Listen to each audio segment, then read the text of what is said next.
2, 3, come on. Come on, come on.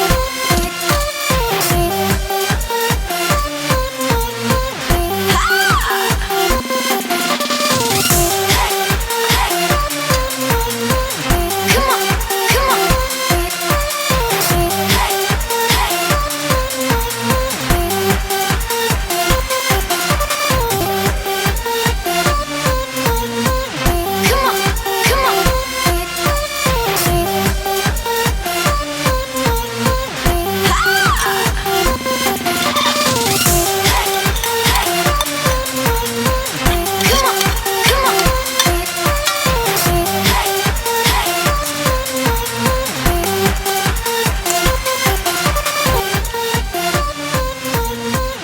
on. Come on, come on.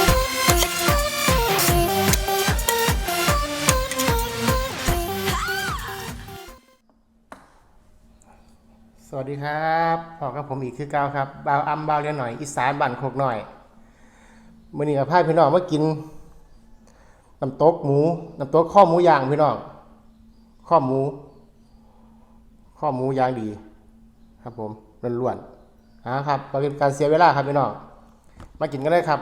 เช้านี้ฝนตกคือเก่าครับพี่น้องกล้องเขาเนี่ยไปข้างล่างเนาะพี่น้องเนาะ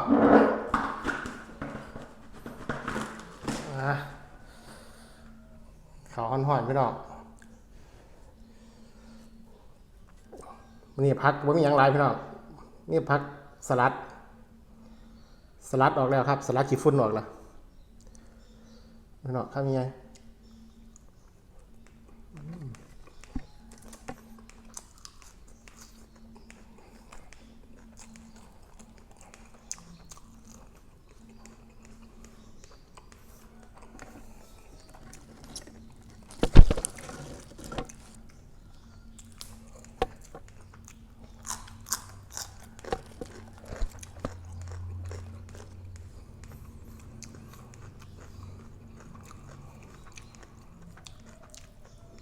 กรอบดีขนาดพี่น้องข้อหมู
เนี่ยข้อหมูมากกว่าบ้านพี่น้องไปโลตัดเพื่อจัดการเขาจะมีข้อหมูแบบแยกออกมาคัดมาตั้งหากนะพี่น้องแต่ไปซื้อน้ำตลาดเนี่ยไม่ค่อยมีพี่น้องมีแต่ข้อหมูแต่ว่าเป็นข้ออยู่แต่ว่ามันเป็นที่มีหนังติดน้ำนะพี่น้องเขาแหลกมาแบบเขาคัดเกรดออกมาแหละพี่น้องข้อหมูแบบ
สุดยอดพี่น้องแซ่บขนาด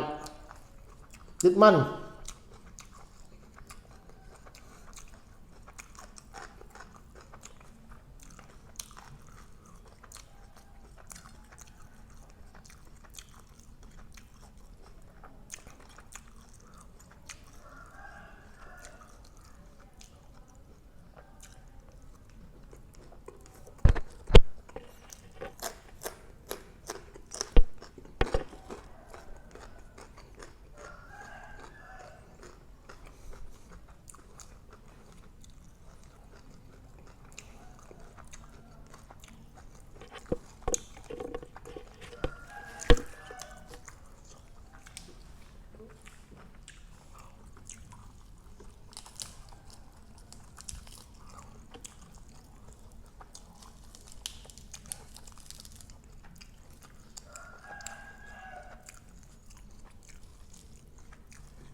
มาเลยครับเด้อพี่น้องผู้ที่เขามาชมรับชมพี่น้อง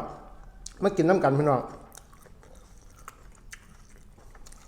โต๊ะข้าวหมูย่าง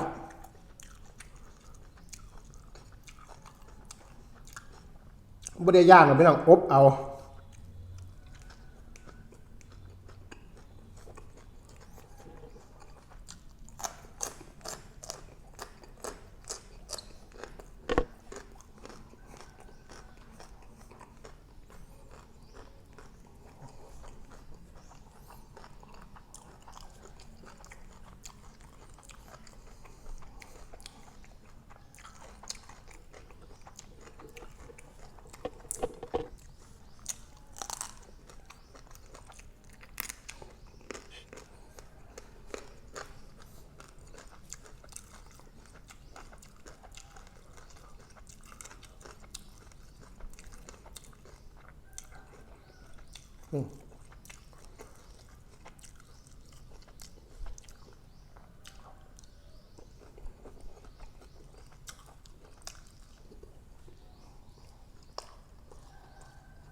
ขั้นตอนยาวๆเลยพี่น้อง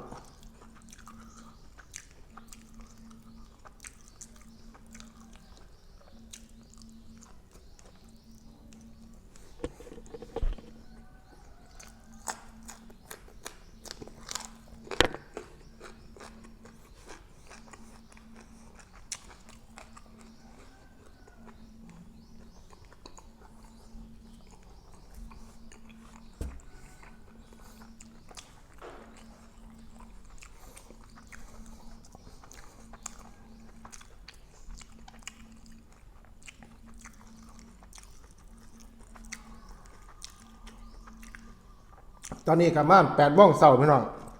กินข้าวเช้าน้ำกันพี่น้อง8 โมงเช้าฝนตกคือเก่าพี่น้องฝนตกคือเก่าของน้อง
นะคำสุดท้ายพี่น้องอิ่มแล้วพี่น้อง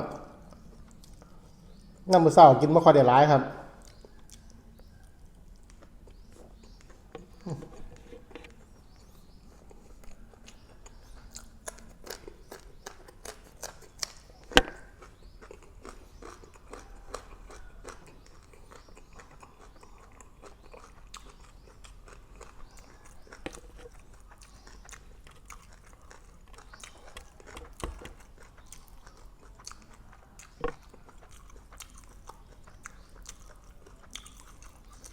อิ่มแล้วย่างเสียบเลยพี่น้อง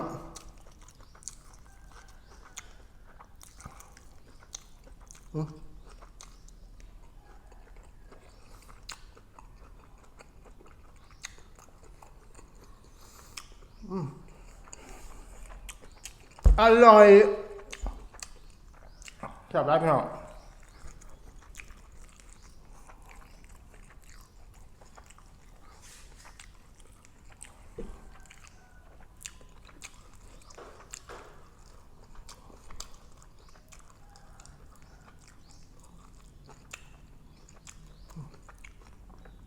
อีกสักตอน